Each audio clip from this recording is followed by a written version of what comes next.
There is a financial mistake that nearly 90% of Americans are making right now, so listen up. And what's crazy is it doesn't show up as a groundbreaking headline, and for most people, they wouldn't even label it as a mistake. But what it's doing is it's costing people thousands of dollars in a single year from a loss of retirement growth and increased stress. And to add on top of that, it's quietly keeping the middle-class households financially fragile, even when their income is solid on paper. And we're not just talking about a few $100. We're talking about delayed compounding. And what I'm talking about includes missed investment years and high interest payments that never needed to exist. Over time, that adds up to well over six figures when it happens over 20 to 30 years. I also want to mention, this doesn't happen due to overspending, investing incorrectly, or using the wrong budgeting app. The real mistake is operating your entire financial life without margin. And after this video, once you really start to understand what this means, you'll start to see it everywhere. Okay, let me give you some context about the mistake. When I say margin, I'm talking about the space between what you earn and what you're obligated to spend. Margin means when you have breathing room in your budget,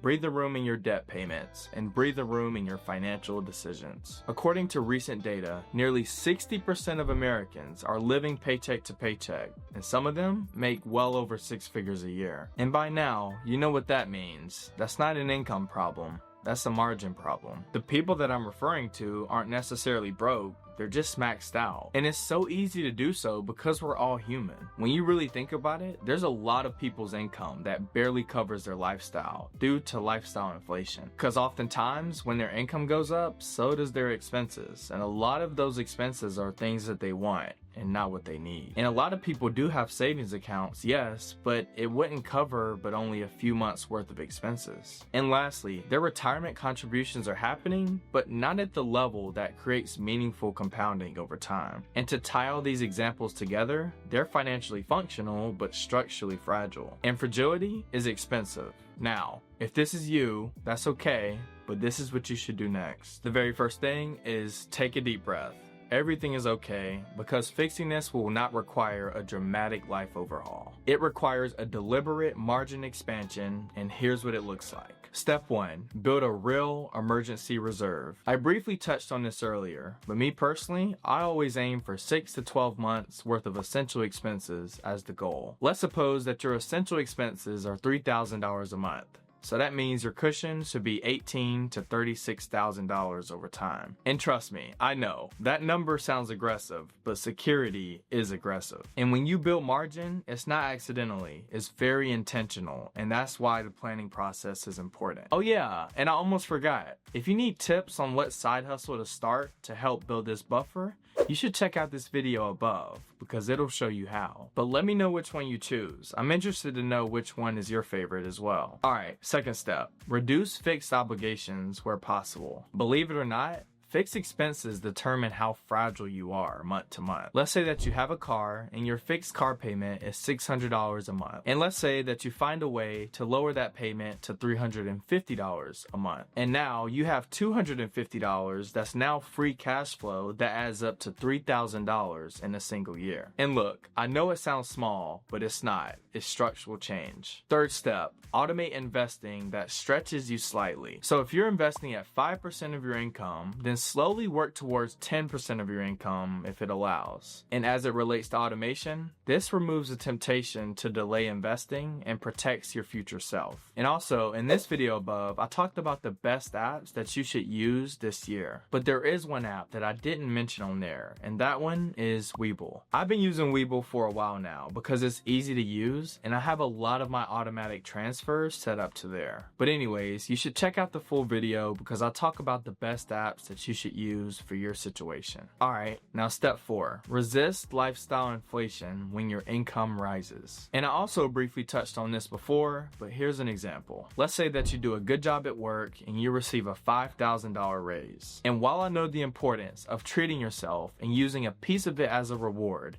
you should use at least half of it for expanding your margin. Basically, the raise that you received should expand your cushion before it expands your consumption. And lastly, step 5, track your net worth monthly. If you don't know what your net worth calculation is, it's your total assets minus your total liabilities. So said differently, it's the total amount of things that pay you minus the total amount of things that you owe. But for all these points, I'm fully aware that these steps are not as flashy, but what they do over time is build structural strength. Now let's go a little bit deeper, take a realistic example, and show you what this looks like in real life. Someone earns $75,000 per year, and while that might be a comfortable salary in many parts of the US, let's break it down. After taxes, that income might translate to $4,500 a month in take-home pay. And that person has a house that could consume $1,900 a month. Insurance might be $300. Utilities and groceries might be $900. Subscriptions, phone bills, and miscellaneous expenses might add another $400. By the time everything is paid,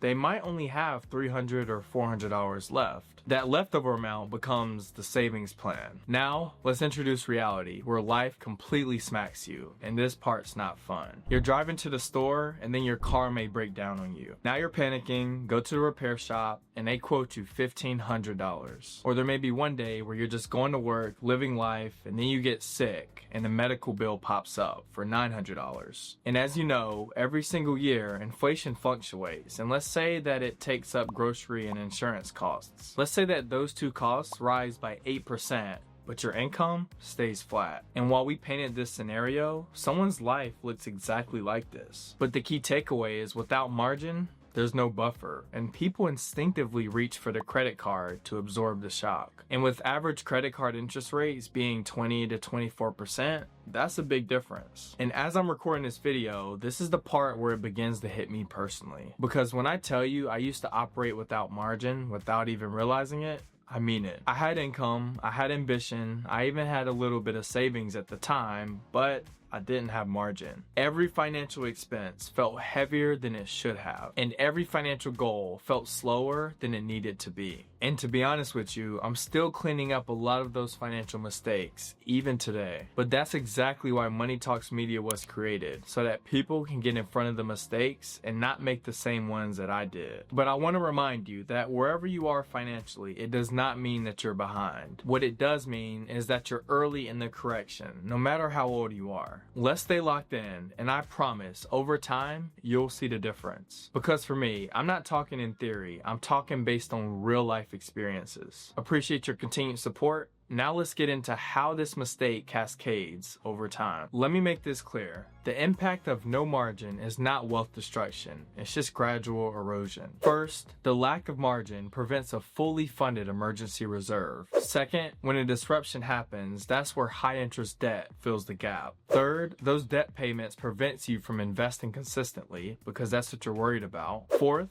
retirement contributions are either paused, reduced, or worse, delayed. And if you keep track of your retirement plan and want to know the future of Social Security, you should check out this video above as well. Because what I dig into that video is what you should watch out for and what you should do next, no matter what age you're in. And fifth, compounding shifts from working in your favor to working against you. Think about it. If someone consistently invests $500 a month at a 7% annualized return for 30 years, then that could accumulate to roughly $600,000 to $650,000. And by having no margin, which is causing you to delay investing for 5 to 10 years, that could be tens, if not hundreds of thousands of dollars worth of loss. And that started because you're trying to manage your financial obligations. This is not just short-term inconvenience, but this could be tens, if not hundreds of thousands of dollars worth of opportunity cost. And for most people, they never calculate it this way. Because of our human nature and our desire to have fulfillment and fun,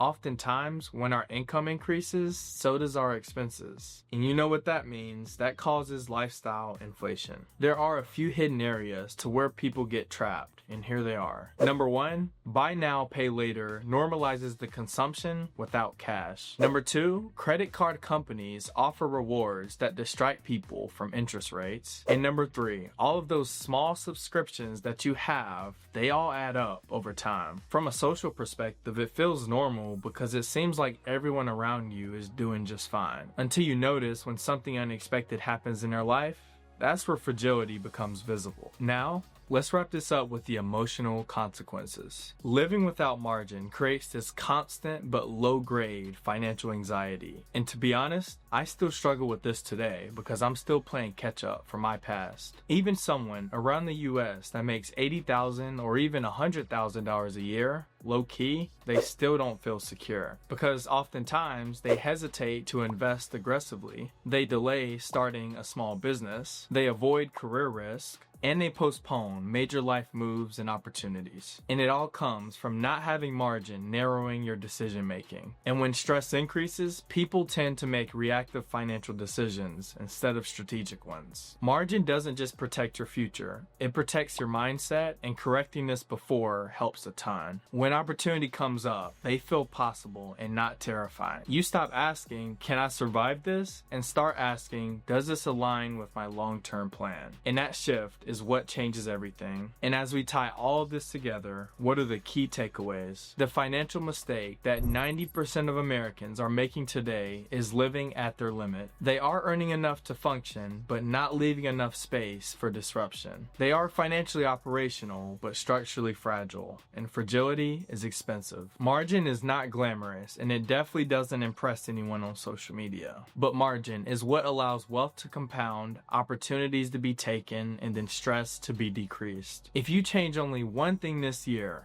change that and expand the gap between what you earn and what you need, but still enjoy life, because that gap is what actually builds wealth, and your support is what keeps me going. But as always, thanks for watching, take care, and I'll see you in the next one.